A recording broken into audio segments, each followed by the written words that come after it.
Across the vast sweep of human history, empires have risen and fallen, leaving behind ruins, myths, and monuments. But some civilizations didn't just fall. They vanished, their stories buried beneath centuries of silence, erased by conquerors, swallowed by jungles, or lost beneath shifting sands. These are the shadow civilizations, cultures so elusive they barely echo in the historical record, forgotten not because they lacked greatness, but because history's spotlight passed them by. Who built their cities? Where did they go? Why were they erased? In this journey, we'll uncover the whispered legacies of peoples whose names you won't find in textbooks. Kingdoms like Kaibi in ancient Japan, the seafaring Malayu of Southeast Asia, and the terracotta artisans of the knot culture in Africa. Prepare to walk through the ruins of the almost erased, where mystery clings to every stone, and each question answered leads to even greater riddles.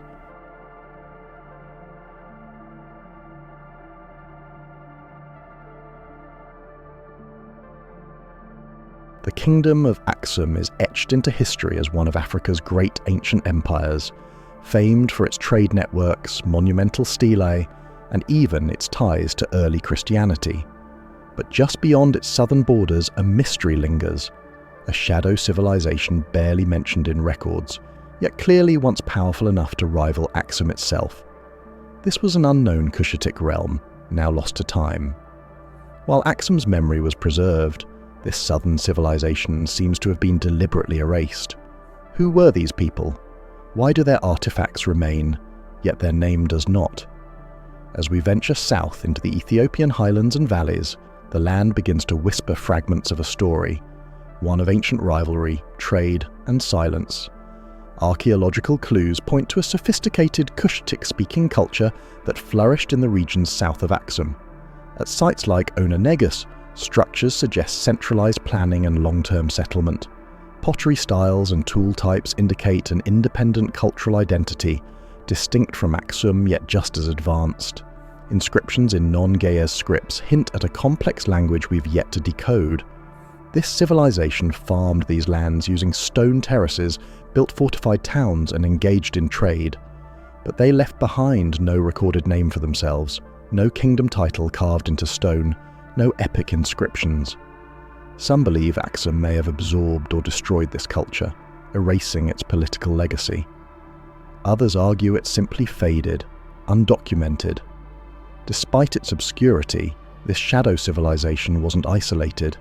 Evidence suggests it played a critical role in ancient trade networks. Items found in its ruins, including obsidian, incense, and imported ceramics, reveal extensive connections. Aksumite texts speak vaguely of southern peoples, who traded with the empire, supplying goods that would pass through Red Sea ports and onto Arabia and India. Could this unknown Cushitic realm have been one of those silent contributors to Aksum's golden age? If so, it was a vital cog in the wheel of a regional economy, a culture economically significant, yet politically invisible. Its wealth may have made it a target, or a partner Aksum chose to forget. Spiritual clues offer deeper insight. Excavations show temple ruins and ritual sites unique from those of Aksum. Some believe the people of this lost realm followed a distinct Cushitic spiritual system, animistic, ancestral, and tied to the land. Burial practices differ too, suggesting unique cosmologies. But over time, Christian symbols begin to appear in nearby regions, possibly evidence of cultural absorption. Did Aksum convert its southern rival through mission or conquest? Or did this Cushitic realm resist spiritual assimilation, only to vanish when Aksum rose to dominance? Religion, once a marker of identity, now hints at a culture overwritten, its sacred sites abandoned or rebranded. Today, the legacy of this lost Cushitic realm survives not in books, but in whispers, songs, stories, and traditions passed down by the Oromo, Sidama, and other Cushitic peoples. Though modern, some of their customs may echo a forgotten past. Archaeologists continue to search the valleys and hills for answers, each fragment pulling this shadow civilization slightly into the light, but much remains hidden. Whether erased by Aksum or simply forgotten by history, this culture once stood as a rival to greatness, its name unknown but its presence undeniable. As with many shadow civilizations, it leaves behind more questions than answers, urging us to look beyond what history chose to remember.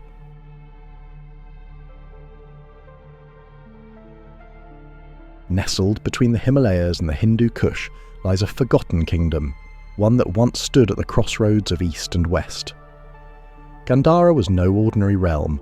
Here, Greek aesthetics fused with Indian spirituality, giving birth to a cultural hybrid unlike any other in antiquity. Following Alexander the Great's campaigns, Hellenistic influence lingered, mixing with Buddhism to produce a civilization of stunning creativity.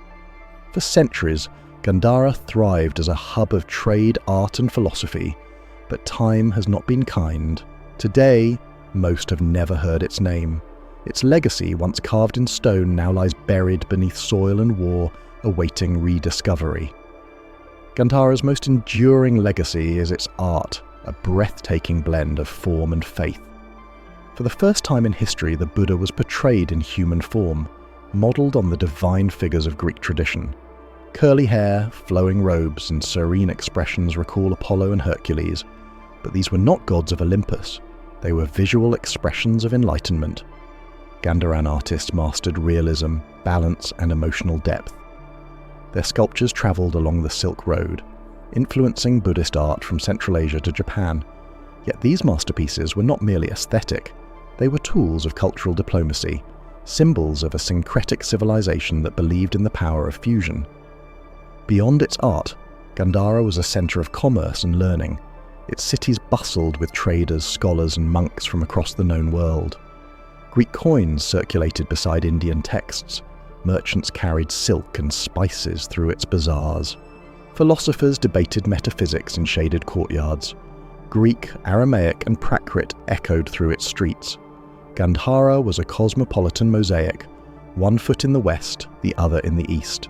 It served as a cultural bridge, where ideas flowed freely and traditions blended rather than clashed. It was in many ways a prototype of globalization, long before the term existed, but Gandhara's golden age was not eternal. Over centuries, the region was swept by wave after wave of conquest. The Scythians came, then the Kushans, and later the Huns, each leaving their mark and destruction. Temples were looted, monasteries abandoned, languages forgotten. As Buddhism waned in India, so too did Gandhara's importance. Its unique artistic language was replaced and its political power dissolved. By the 8th century, Gandhara had all but disappeared from memory. What remained was buried, under earth, under war, under indifference. A civilization that once linked continents now survives mostly in fragments, scattered across museums and ruins. Today, the story of Gandhara is being slowly pieced back together. Archaeologists are unearthing lost cities. Scholars are reinterpreting its role in the evolution of Buddhist thought, and artists are reviving its timeless style. In Pakistan's Swat Valley and beyond, whispers of Gandhara are resurfacing, from local legends to unearthed relics. Its fusion of Greek realism and Indian spirituality remains a testament to what human cultures can create when they meet with openness rather than conquest. Though buried for centuries, Gandhara is far from gone. Its story, once silenced by time and conflict, is now speaking once again, through stone, through memory, and through those who still listen.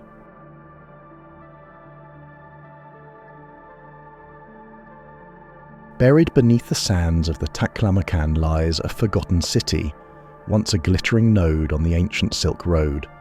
This was Lulan, an oasis kingdom that thrived between China and Central Asia.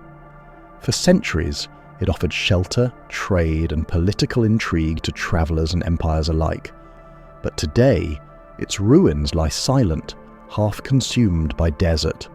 No bustling markets, no ringing caravan bells, only shifting sands and broken beams. What happened to this once crucial city? Why did it disappear? And why has history nearly forgotten it? Lulan's story is one of prosperity, betrayal, and environmental collapse, lost not to war but to the desert itself. Lulan flourished between the 2nd century BCE and the 4th century CE. Strategically located on the Silk Road's edge, it connected east and west, trading with China, India, Persia and Rome. The city served as both a commercial hub and a political chess piece in a game between great empires.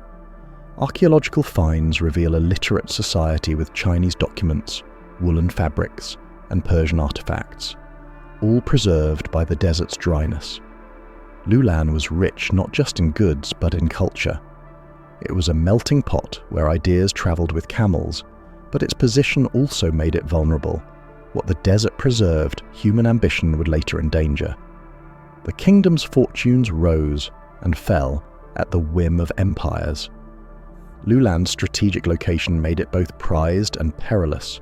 The Han Dynasty and the Xiongnu Confederation battled for control of this small yet vital kingdom. Lulan's rulers were caught in the middle, often switching allegiances to survive. One king was even assassinated by Chinese agents in a bid to install a more loyal successor. The city became a pawn, its independence an illusion, and as imperial tensions escalated, Lulan's role as a peaceful trading stop eroded. Power plays replaced commerce. Lulan was no longer a crossroads, but a frontier, a target. But politics alone didn't doom Lulan. Nature delivered the final blow. The Tarim River, Lulan's lifeline, began to shift its course, diverted by natural change or possibly human intervention upstream. Without water, the once thriving oasis began to die. Crops failed, wells ran dry, and people abandoned the city. By the 4th century CE, Lulan was a ghost town, its streets swallowed by sand, its name erased from memory. What the empires couldn't destroy, the desert did. A civilization that had endured centuries vanished in decades. Today, scientists study its fate as a cautionary tale of climate collapse and human fragility. Modern archaeologists are rediscovering Lulan piece by piece.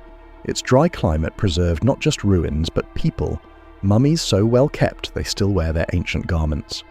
Chinese and international teams continue to excavate the site, uncovering scrolls, tools, and the outlines of homes. But access is restricted, and many questions remain. Lulan is more than a lost city. It is a ghost, still speaking through the sand. Its rise and fall tell us about power, climate, and the high cost of location. As we trace the Silk Road's winding path, Lulan reminds us, even the most vital links can be broken, and sometimes the desert wins.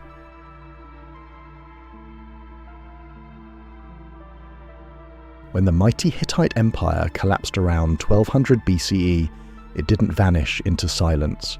Out of its ashes rose smaller successor states, kingdoms like Tuwana, Gurgum, and Carchemish, collectively known as the Neo-Hittites. These polities kept the flame alive, preserving Hittite culture, language, and political traditions while adapting to a changing world. Tuwana, nestled in what is now southern Turkey, was among the most resilient. It stood as a beacon of cultural fusion. Luwian language, Aramaic scripts, and Phrygian influence blended into one. But their independence was fragile. In the shadow of rising Assyria, these city-states walked a delicate tightrope between diplomacy and destruction. Tuwana thrived in the 9th and 8th centuries BCE, forging its identity from the remnants of empire. Its capital, likely Tiana, was fortified and vibrant. The kings of Tuwana proudly inscribed their achievements in 2 scripts, Luwian hieroglyphs to honour the past, and Aramaic to engage with the present. They traded with neighbouring Phrygia and may have hosted King Midas himself. Tuwana's art, language and religion revealed a unique blend of Anatolian, Semitic and even Greek elements. These Neo-Hittite states weren't mere relics, they were active agents in shaping a multicultural frontier. Yet their autonomy relied on political finesse and a dangerous balancing act with looming superpowers. Assyria, the rising juggernaut of Mesopotamia, saw the Neo-Hittite states as both obstacles and opportunities. These kingdoms were buffers and trade routes, yet also symbols of resistance. Tuwana, like its neighbours, attempted diplomacy, offering tribute, gifts and fealty. Some kings were spared, others replaced. Assyrian inscriptions boast of Neo-Hittite submission and tribute payments. But these records reveal more than conquest. They show the quiet erosion of sovereignty. Tijuana was reduced from a proud kingdom to a client state. Its kings became vassals, bound by treaties and tribute. Its freedom, once won from Hittite collapse, was now traded for survival. Despite moments of defiance, the end came swiftly. In the late 8th century BCE, Assyria moved to consolidate its empire. The Neo-Hittite kingdoms, weakened and divided, were no match. One by one they fell. Tijuana's fate is sealed not by glory but by silence, its cities absorbed into Assyrian provinces, its identity erased from history books. What remained was forgotten, buried beneath fields and mountains. The memory of these post-Hittite states faded into scholarly obscurity, their rich cultures reduced to footnotes in imperial records. But they were more than victims. They were stewards of tradition and innovators in transition. Today, the story of Tijuana and the Neo-Hittites is being rediscovered. Archaeologists are uncovering forgotten inscriptions, ruined temples, and royal names once lost to time. These finds reveal a world in flux, where language evolved, alliances shifted, and identity was constantly renegotiated. Far from being a dark age, the post-Hittite period was one of reinvention. Tijuana was not just a kingdom clinging to a dead empire, it was a civilization adapting to a new order. Though Assyria may have erased them from power, it could not erase their legacy.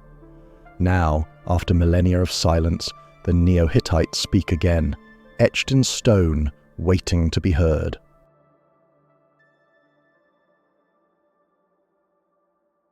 In the far reaches of ancient Britain, beyond the Roman Empire's grasp, lived a mysterious people the Romans called the Picti, the Painted Ones. These were the Picts, fierce tribes of northern Scotland who left no written records of their own, but terrified invaders with their war paint, swift attacks, and impenetrable terrain. Yet for all their ferocity, the Picts vanished. By the 10th century, their name disappeared from history, absorbed into the emerging kingdom of Alba. Who were these enigmatic warriors? What did their cryptic stone carvings mean? And how could a culture so defiant, so distinct, fade so completely? This is the story of the Picts, Scotland's forgotten people. The Picts emerged as a formidable presence around the 3rd century CE. Roman sources describe them as savage, elusive, and painted, a terror from the north. But this image only scratches the surface. Archaeology reveals they were skilled metalworkers, farmers, and builders.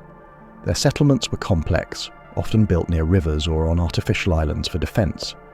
Their warriors fought not in legions, but as swift-moving guerrillas, using the land as their weapon. The Romans never conquered them. Hadrian's Wall wasn't just a barrier, it was an admission. The Picts were a riddle the empire couldn't solve.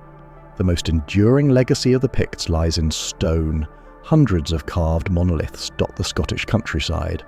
These stones, etched with animals, abstract symbols, and scenes of battle, remain one of archaeology's great mysteries. Unlike runes or Latin, their symbols form no known script. The beast symbol, unique to Pictish art, has puzzled historians for generations. Some believe the stones mark territory or status, others see them as totems of lineage or religious expression. Whatever their purpose, they speak of a people with deep spiritual and cultural complexity, one that valued permanence, identity, and enigma. The decline of the Picts wasn't sudden, it was a slow merging.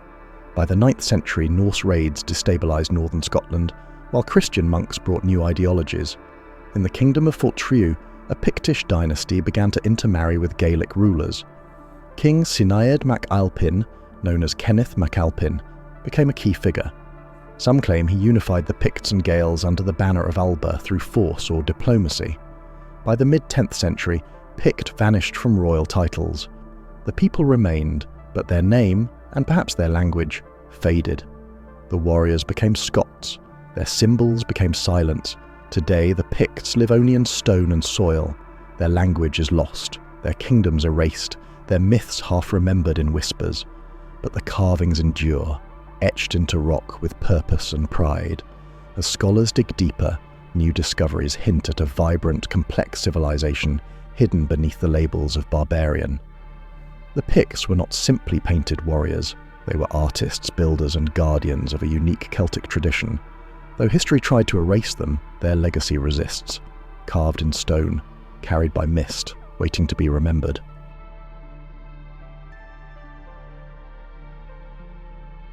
Scattered across Sardinia are thousands of enigmatic stone towers, weathered, colossal and silent. These are nuraghi, the hallmark of the Nuragic civilization, one of Europe's most mysterious ancient cultures. Emerging around 1800 BCE, the Nuragic people built without writing, but left behind a legacy in stone that still dominates the island's landscape. Their towers defy explanation. Some stand over 60 feet tall, constructed without mortar.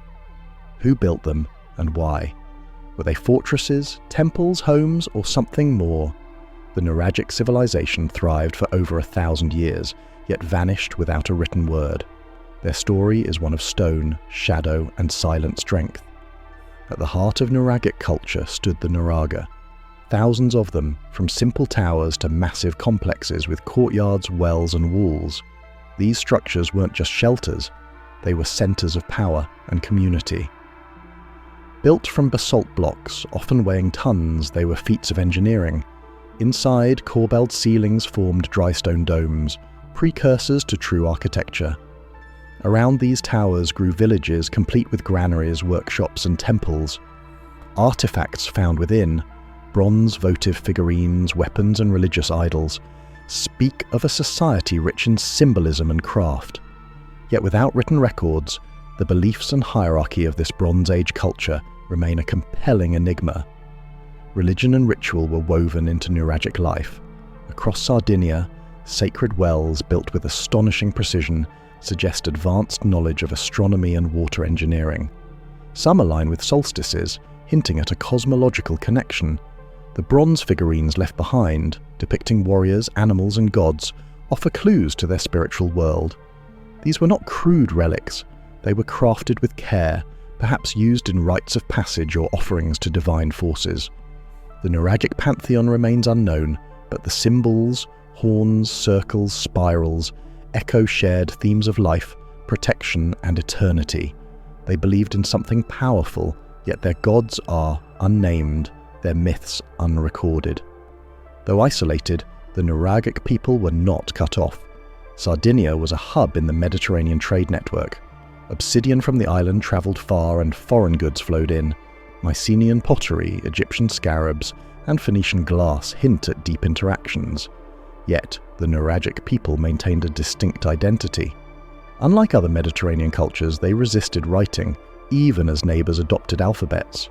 Their independence began to erode only with the arrival of Phoenician colonies, and later, the Carthaginians. The towers, once symbols of strength, became obsolete. Slowly, Nuragic culture dissolved, absorbed into the empires that followed. Today, over 7,000 nuraghi still stand, haunting reminders of a forgotten civilization. The Nuragic people built with no alphabet, yet their stones speak volumes. They challenge assumptions about prehistoric Europe, suggesting complexity, connectivity, and resilience. As excavations continue, new insights emerge. Hierarchies, astronomy, and artistry hidden in rock. But the full story may never be known. The Nuragic legacy is a riddle carved into basalt, a civilization that spoke through stone. Long vanished they remain, watching, enduring, waiting. Sardinia remembers, and so do we.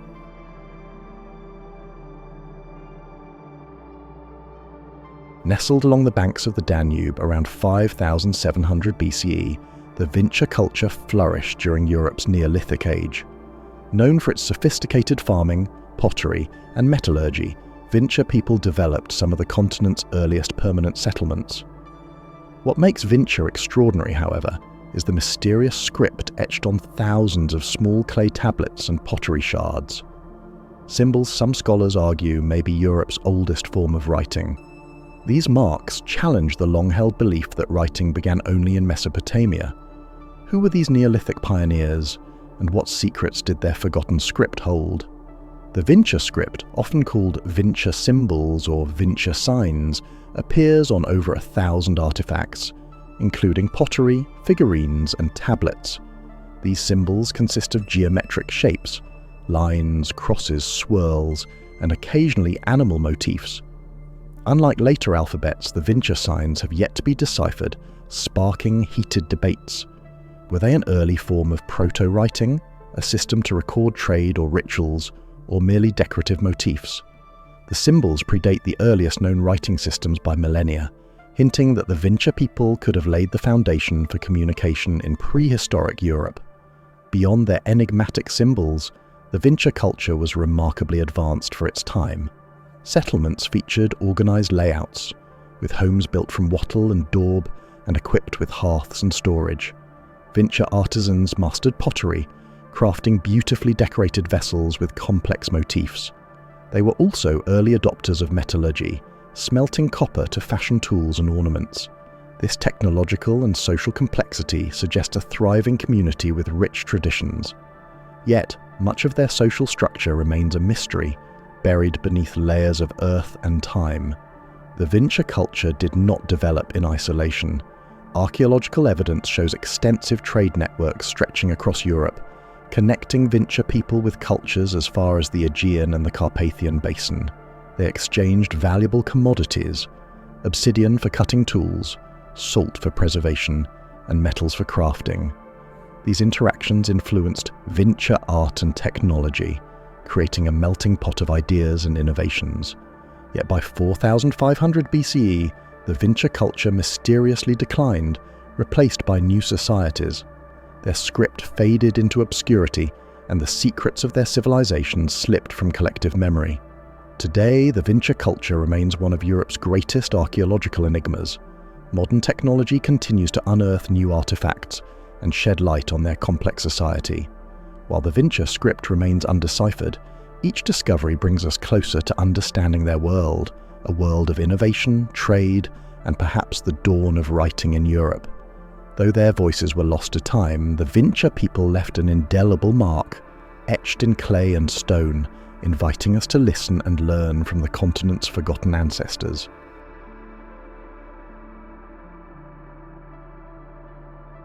Long before the skyscrapers of Chicago or the founding of Washington, D.C., there was another American city, one with pyramids, plazas, and a thriving population. This was Cahokia, the heart of the Mississippian civilization. Around the year 1050 AD, on the banks of the Mississippi River near modern-day St. Louis, a massive metropolis rose from the earth.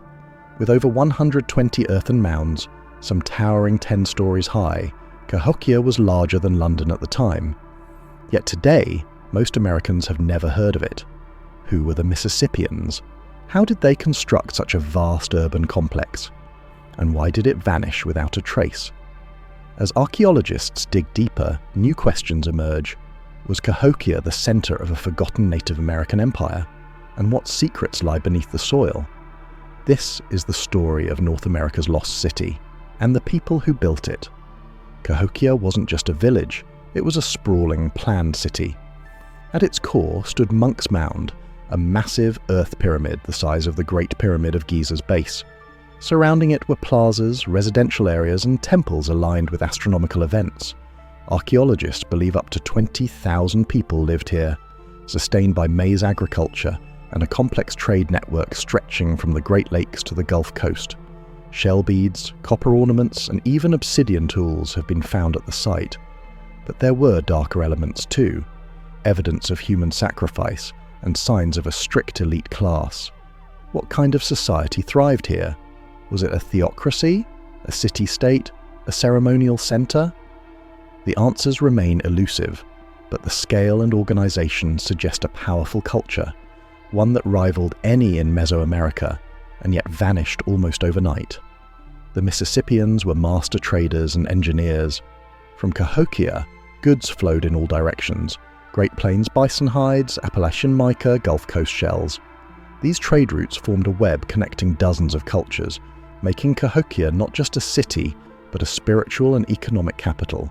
Its influence spread across the southeastern United States, visible in mound-building sites as far as Alabama and Wisconsin. Yet for all its wealth and reach, Cahokia left behind no written language. Its stories survive only through artifacts, oral traditions, and the layout of its ruins. What unified this diverse network of peoples? Was it religion, power, or something else? And what caused the system to unravel? Scholars point to resource depletion, climate shifts, or social upheaval, but no single cause explains the city's dramatic collapse. Building a mound like Monk's Mound was no small feat. It took generations, thousands of workers moving millions of basket loads of earth. The Mississippians had no wheels, no beasts of burden. It was all done by hand, with communal effort and extraordinary coordination. Soil cores reveal the mounds were engineered with layers for drainage and stability, a testament to knowledge passed down over centuries. Yet the more archaeologists uncover, the more mysterious Cahokia becomes. Around 1300 AD, the city began to decline. The plazas emptied, the fields were abandoned, and people disappeared. There was no sign of invasion or disease, only silence. Why would such a thriving society walk away from its achievements? Could spiritual beliefs have played a role? Or was Cahokia a victim of its own complexity, too big to sustain itself? Today, the Cahokia mounds remain, quiet, grassy hills that hide the story of a forgotten civilization. The city once rivaled any on Earth, yet its name is barely mentioned in classrooms or textbooks. Its builders, the Mississippians, left no grand monuments of stone but shaped the land itself. Their knowledge, culture, and achievements defy the stereotype of pre-Columbian North America as empty or primitive. Cahokia forces us to reimagine American history, to ask, what other stories lie beneath our feet, waiting to be unearthed? As we search for answers, one truth is clear. The Mississippians were not lost. They were silenced by time, erased by forgetting, but their legacy endures in the mounds, in the soil, and in the questions that still rise like shadows over the Mississippi. This is not just ancient history. This is our hidden past.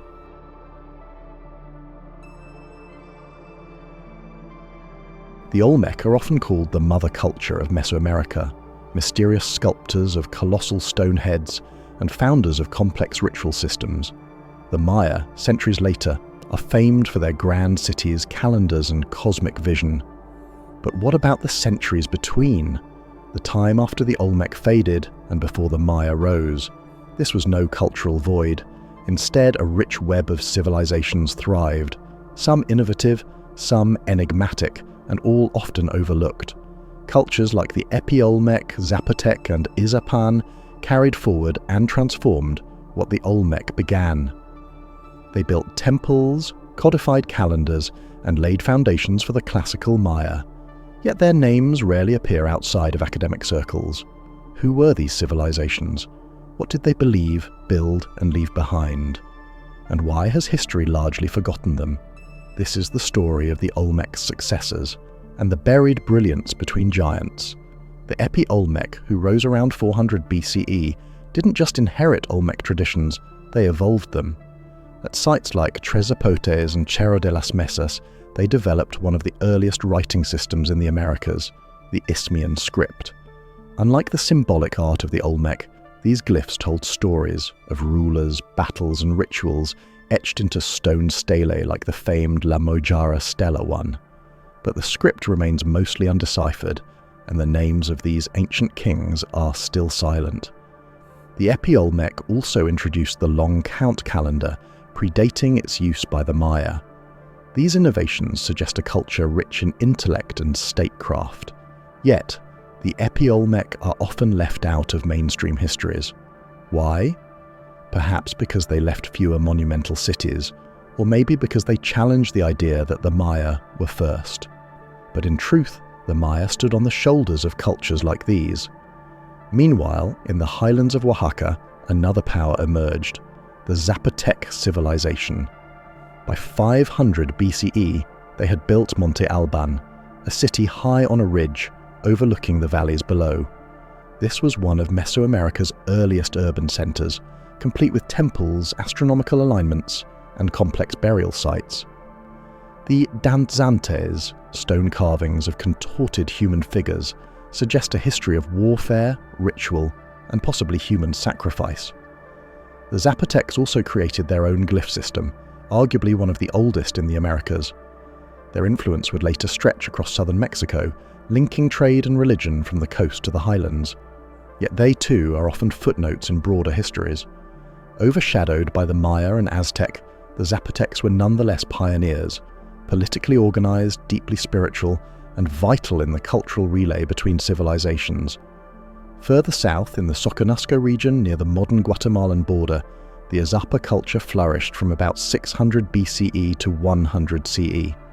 Their city, also called Izapa, was a ceremonial hub, packed with carved stelae and altars depicting myths in flowing narrative style. The Izapan art style bridged the Olmec symbolic imagery and the Maya's detailed iconography.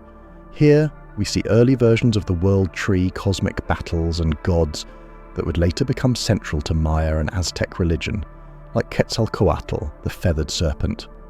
Izapa was a spiritual and artistic engine, deeply involved in the transmission of ideas, but its role as a cultural bridge is barely acknowledged in popular media. Why does a place so rich in symbolism, with monuments telling celestial stories, remain hidden in the shadow of better-known empires? Perhaps because its legacy is subtle, woven into others' greatness. The story of Mesoamerica is not a straight line from Olmec to Maya, it's a tapestry. The Epi-Olmec gave us writing and calendar systems that reshaped time itself. The Zapotec built mountaintop cities that defied nature. The Izapa told creation myths in stone, planting the seeds of future gods. Each played a role in shaping what we now celebrate as Maya civilization, and later, the Aztec world. Yet these cultures remain in the background, half-lit by history. By looking between the giants, we find the threads that connect them all, the cultural DNA that traveled through trade, war, faith, and art. The Olmec successors were not lost. They were the crucial chapters between beginnings and brilliance, and in their ruins and relics, their voices still echo, waiting to be heard. The past doesn't forget, it waits for someone to ask the right question.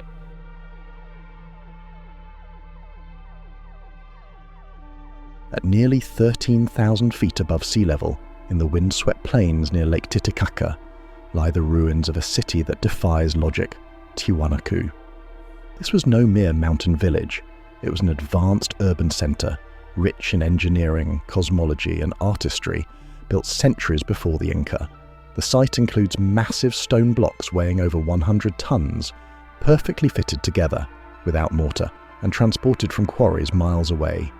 How did ancient builders, with no wheels or metal tools, achieve this at such punishing altitudes? The civilization that built Tiwanaku thrived between 500 and 1000 CE, but their roots reach deeper into prehistory. They left behind no known writing, yet their architecture speaks volumes. Who were the Tiwanaku? How did they master the highlands? And why did this great culture vanish so completely that even the Inca later revered the site as ancient? Let's uncover the secrets of the high-altitude engineers of the Andes. Tiwanaku wasn't just a city, it was a ceremonial center aligned with the heavens.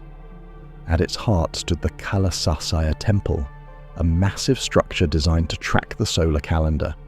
The Gate of the Sun, a single slab carved with intricate cosmological figures, likely depicts the staff god, a recurring deity across the Andes. This god, with radiating lines from his head, holds rods or snakes in his hands, and stands over glyph-like symbols whose meanings remain elusive. Scholars believe the gate may have served as a solar clock, marking solstices and equinoxes, but even more astonishing is the precise orientation of these structures, matched to astronomical phenomena. In an era without metal tools or modern optics, the Tiwanaku measured the sky and reflected its cycles in stone. Their worldview was holistic. Cosmos, agriculture, water, and stone were all part of one sacred geometry. Beyond their temples, the Tiwanaku were engineers of the land itself. At the center of their city stood the Acapana Pyramid, a stepped structure once clad in stone, designed with a sophisticated drainage system. During rains, water flowed through stone channels, cleansing and consecrating the site. But the genius didn't stop there. The highland plains surrounding Tiwanaku were harsh, cold, dry, and prone to frost. To survive, the Tiwanaku developed waru-waru, raised agricultural beds with canals that trapped heat and moisture. This technique extended growing seasons and prevented frost damage, feeding a population in the tens of thousands. Even today, waru-waru farming is being revived for its sustainability. Tiwanaku's urban planning and agricultural innovation challenge our assumptions about what ancient societies could achieve. They didn't just adapt to extreme environments, they thrived in them, reshaping nature into a sacred living machine. Tiwanaku society was deeply hierarchical and ritualistic. Archaeologists have uncovered elite burials with cranial deformation, elongated skulls shaped since childhood, likely indicating high social status or priestly roles. Within the semi-subterranean temple, dozens of stone heads peer out from the walls, their features suggesting different ethnic groups. Were these conquered peoples or symbolic representations of Tiwanaku's multi-ethnic reach? Gold ornaments, finely painted ceramics, and woven textiles speak of wealth and trade networks that stretch from the Amazon to the Pacific. Yet no known writing system exists. Their mythology, history, and governance remain a mystery, carried only through iconography and oral memory. What beliefs drove them to move mountains of stone? What rituals echoed in the courtyards of this silent city? Tiwanaku's heart beats faintly beneath layers of earth and time, but its silence invites us to listen more closely. Around 1000 CE, the Tiwanaku world collapsed, abruptly and without clear cause. Climate change likely played a role. Prolonged droughts would have crippled their agricultural system. Political upheaval may have followed, fracturing a society built on ceremonial unity. The city was abandoned, its stonework left to the wind. Yet Tiwanaku didn't disappear from memory. When the Inca rose centuries later, they journeyed to this ruined site, believing it to be the birthplace of creation. Even the Spanish chroniclers, upon arriving, were told that Tiwanaku had been built by giants or gods. Today, it remains a place of pilgrimage for archaeologists, Andean shamans, and the curious alike. The legacy of Tiwanaku is not just in stone, it's in its questions. How far can human ingenuity go without writing? What happens when civilization reaches too high, literally and figuratively? Tiwanaku endures, not just in ruins, but in wonder.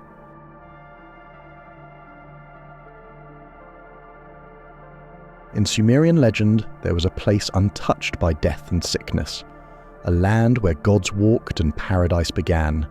They called it Dilmun. For centuries, Dilmun was more than myth. It was a wealthy trade hub nestled between Mesopotamia and the Indus Valley, likely in what is now Bahrain. Ships came bearing copper, pearls, incense, and exotic goods, linking civilizations over vast waters. Mesopotamian records speak of Dilmun as both a divine origin and a commercial powerhouse, yet its cities left almost no written record of their own. Who ruled Dilmun? How did they live? Why did they fade into obscurity? This kingdom, mentioned in the Epic of Gilgamesh as the place where the flood hero Utnapishtim found immortality, walks the line between history and legend. Today, scholars piece together its story from ruins, tombs, and the scattered whispers of ancient scribes. The heart of Dilmun's mystery lies in its ruins, scattered across Bahrain and eastern Saudi Arabia. The Barber Temple, with its subterranean sacred spring, suggests a deep spiritual culture tied to water and renewal. Nearby, over 170,000 burial mounds point to a highly organized society with a reverence for the afterlife. These tombs, some communal and others elite, mirror practices in Mesopotamia, yet possess unique architectural traits. Dilmun's strategic position made it the middleman between Mesopotamia's demand for goods and the riches of the Indus Valley. Its sailors commanded the Gulf, ferrying lapis lazuli, carnelian, and metals across hundreds of miles. But Dilmun wasn't just a warehouse, it minted its own cultural identity, as seen in its seals, temple designs, and burial customs. Still, its own voice, its language, its literature, remains eerily silent, lost in the tides of time. Trade defined Dilmun. cylinder seals found in Mesopotamia depict Dilmunite merchants alongside Sumerians and Akkadians, often with symbols unique to their culture, like serpents, palms, and mysterious winged creatures. These images speak to a people with both wealth and spiritual depth. They didn't merely pass goods, they shaped the networks themselves. Links to the Indus Valley are strong. Beads, seals, and weights from Mohenjo-Daro appear in Dilmunite contexts. This suggests not just trade, but sustained cultural exchange. The goods flowed, but ideas did too. Architecture, metallurgy, language. Was Dilmun a colony, a kingdom, or a sacred buffer zone between worlds? No native text survived to answer. But in Sumerian myths, Dilmun is where gods bless the earth with fertility, where the sun rises each day. Perhaps its spiritual role eclipsed its political one, a kingdom as sacred gateway, rather than mere geopolitical player. At its zenith, Dilmun may have rivaled the great cities of its neighbours. Archaeologists believe its main port, possibly near present-day Khalat al-Bahrain, was a cosmopolitan harbour teeming with goods and ideas. But as centuries passed, something changed. Trade routes shifted. Environmental changes, perhaps salinisation or drought, may have weakened agriculture. By the first millennium BCE, Dilmun's name vanished from records, absorbed into later empires, and replaced by new port cities like Gera and Tylos. Some believe its cities now lie partly submerged under the Gulf, lost to rising seas. Others suggest its legacy survived in memory, rebranded as the divine Eden of myth. Either way, its physical presence faded, leaving behind mounds and myths, a powerful echo of what once was. The gods may have walked in Dilmun, but now only sand and stone remain. Today, Dilmun is being rediscovered. Bahrain's archaeologists continue to unearth new clues, bronze tools, temple foundations, and maritime relics that expand our view of this enigmatic kingdom. Scholars now argue that Dilmun was not a singular city, but a civilization with multiple urban centres, rich in ritual and trade. Yet its biggest mystery remains. Why did Mesopotamia describe it as paradise? Was it poetic, spiritual, or literal? Some suggest it represented a memory of a time before mortality, a golden age preserved in stone. Others believe Dilmun's purity referred to its waters, flowing from sacred springs. Whatever the truth, Dilmun reminds us that history and mythology often intertwine. In the silence of ruins and the words of ancient poets, we glimpse a lost world, one that once linked gods to men, east to west. The kingdom of Dilmun may be gone, but its myth endures, waiting to be told again.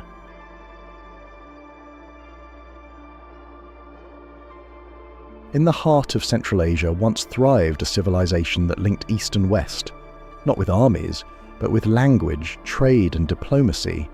The Sogdians were merchants, translators, and cultural chameleons, born from the crossroads of empires. Their homeland, Sogdiana, lay in present-day Uzbekistan and Tajikistan, a lush region nestled between mountains and deserts. Though small in territory, the Sogdians had an outsized influence on history. They were the invisible hands behind the Silk Road, moving silk, spices, and ideas across thousands of miles. They served as diplomats between the Tang dynasty and distant empires. Yet today, they are almost forgotten. Who were these merchants turned messengers? How did they maintain power without swords? And why did they vanish from memory, as if swallowed by the very trade routes they once commanded? The Sogdians weren't empire builders. They were networkers. Their cities, like Samarkand and Panjikent, were hubs of colour and complexity, filled with richly painted walls and multi-ethnic marketplaces. Their artwork, preserved in frozen time, tells tales of gods, travellers, and mythic beasts, a blend of Zoroastrian, Hindu, Buddhist, and local traditions. They left few grand monuments, but their letters reveal everything. One such letter, dated to the early 4th century, tells of a Sogdian merchant stranded in China, begging to be rescued after his trade route collapsed. These fragments show a people constantly in motion, embedded in foreign courts, caravans, and colonies from Xi'an to Byzantium. The Sogdians didn't conquer, they persuaded. Their language became the lingua franca of the Silk Road. They didn't spread faith, they embodied syncretism, and for centuries that made them essential. The true power of the Sogdians lay in their ability to adapt. Sogdian merchants acted as unofficial ambassadors for the Tang court, negotiating with nomadic tribes and foreign kings alike. In China, many rose to positions of prominence, serving in military and administrative posts, while maintaining their native customs. Cities like Chang'an had Sogdian neighborhoods with their own temples, language, and customs. They even led diplomatic missions to Byzantium and the Abbasid Caliphate. But their success bred suspicion. As Chinese dynasties shifted and xenophobia rose, Sogdians became scapegoats. The Anlushan rebellion, partly led by a general of Sogdian descent, forever changed their fate in China. Once praised for their cosmopolitan skills, they were now viewed as outsiders.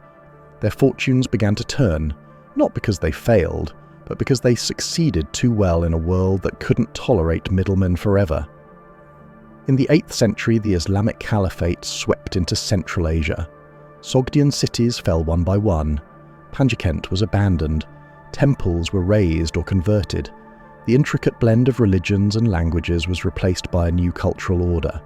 Meanwhile, in China, foreign merchant enclaves were dissolved after periods of unrest. The Sogdians, once masters of cultural fusion, found themselves out of place in the age of orthodoxy.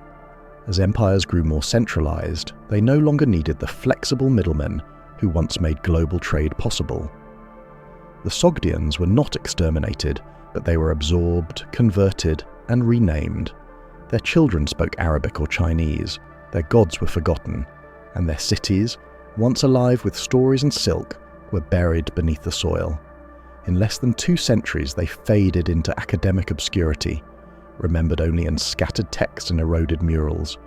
Today, the Sogdians are slowly returning to the global imagination. Archaeologists are reconstructing their painted halls, decoding their scripts, and restoring their place in world history. Their story challenges the way we think about power, not as a function of conquest, but of connection. They thrived not by ruling land, but by bridging worlds. In their resilience, they left a legacy of pluralism and diplomacy we sorely need today. The Silk Road may be paved over, but the lessons of the Sogdians remain. That influence can flow through words as easily as through weapons. Forgotten by history books, but never truly lost, the Sogdians remind us that even in the shadows of empires, there are those who carry the light of civilization, not in towers or armies, but in the silent, steady rhythm of exchange.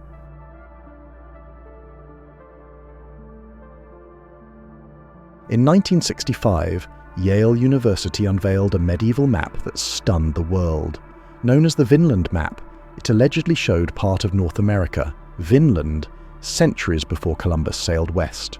If real, it would confirm that the Vikings not only reached but mapped the New World around 1000 AD. But shortly after its debut, scholars raised a troubling question. Was it a forgery? And if so, what happened to the real map, if it ever existed? As debates raged and scientific tests contradicted each other, something stranger emerged. A trail of missing documents, secret transactions, and a mysterious donor who brought the map to light. This is the story of the missing Viking map of Vinland, a tale of ancient explorers, academic scandal, and a mystery that refuses to fade. According to Norse sagas, Leif Erikson discovered a lush land west of Greenland called Vinland around the year 1000. Archaeologists later confirmed Viking presence at L'Anse aux Meadows in Newfoundland, Canada. But maps from the Viking era are virtually non-existent. Then came the Vinland map, allegedly a 15th century document showing Greenland and Vinland long before Columbus.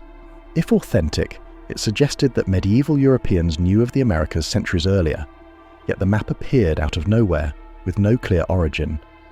No one knew who first owned it, or where it had been stored. Its parchment seemed old, but its ink was suspicious. And that's where the mystery begins, because someone may have wanted it to disappear, or appear.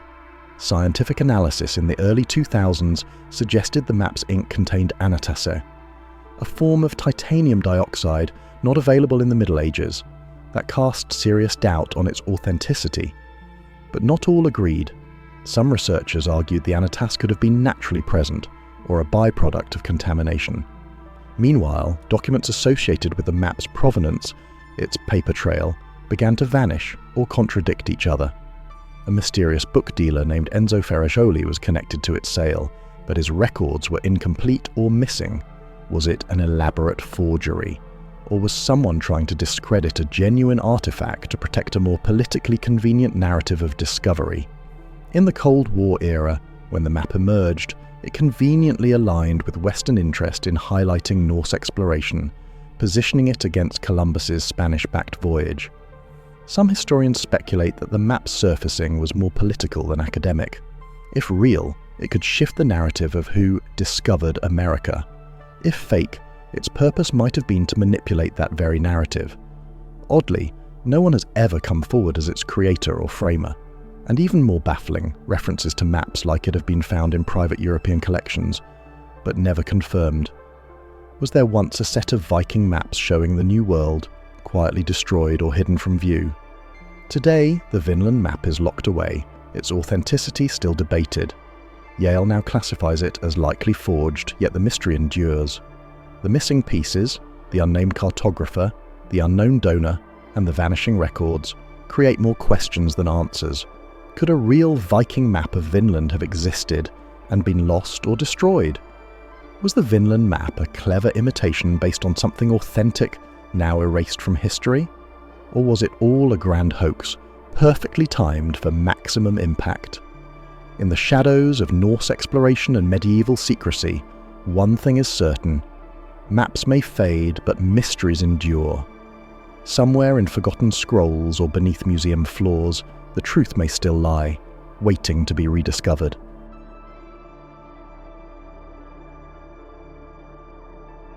We've journeyed through deserts, mountains, and jungles to glimpse the shadows left by lost civilizations, peoples who once thrived, traded, ruled, and imagined. Though time and conquest tried to wipe them clean from memory, traces remain. Broken sculptures, enigmatic scripts, crumbling fortresses. These remnants whisper of stories untold, of innovations buried and wisdom forgotten. But perhaps the most haunting question isn't what we've found, but how much we still haven't. How many more civilizations lie beneath our feet, erased before history had the chance to remember them? Their silence is a reminder. History is not only what survives, it's what we choose to preserve. And in reviving the stories of these shadow civilizations, we reclaim voices once thought lost. If this journey stirred your curiosity, subscribe for more tales from history's hidden corners. Until next time, keep questioning the past, because sometimes the forgotten hold the greatest truths.